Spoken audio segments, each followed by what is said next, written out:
আমাৰ যে যেতিয়া আমি চাওঁ যে পঢ়াৰ কাৰণে কষ্ট হৈছে টানাটানি কৰি চলিব লগা হৈছে মা দেউতাৰ কষ্ট হৈছে তেতিয়া আমি কি কৰোঁ পঢ়া শুনাটো বাদ দি আমি নিজে কামত লাগি যাওঁ তাৰ কাৰণে কিন্তু আমি এডুকেশ্যনৰ ক্ষেত্ৰত আমি পিছ পৰি আছোঁ কিন্তু এই চৰকাৰে যে নিযুত মাইনা আৰু এই পিছপৰা মানুহৰ নিচিনা কষ্ট কৰি নিজৰ জীৱনটো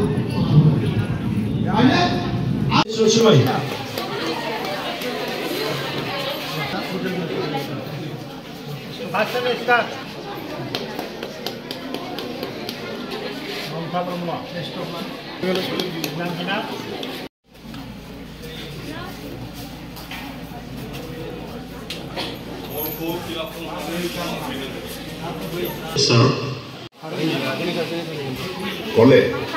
শিক্ষা আপুনি সেকেন্ডাৰি কথা কৈছিল তাতো ড্ৰপ আউট হায়াৰ সেকেন্ডাৰি সামৰি ড্ৰপ আউট ৰেট এতিয়া আমি কমি গৈছে ড্ৰপ আউট ৰেট কমাবলৈ সক্ষম হৈছে আজি নিযুত মাইনা আঁচনি মুখ্যমন্ত্ৰী নিযুত মাইনা আঁচনি মানে লঞ্চ হ'ল ফৰ্ম ডিষ্ট্ৰিবিউশ্যন হ'ল তো গুৰুদেৱ কালীচৰণ কলেজ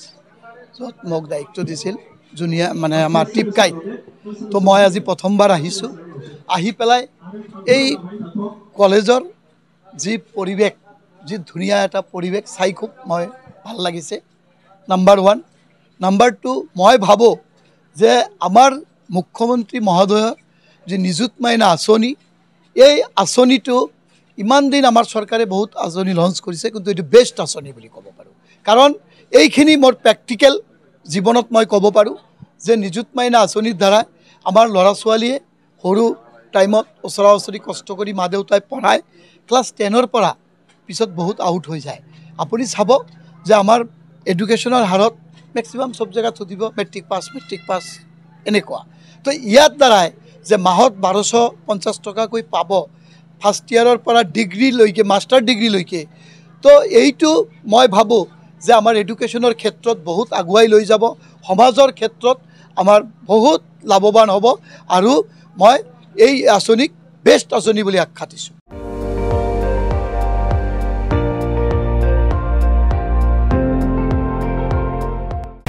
আপুনি চাই আছে ND24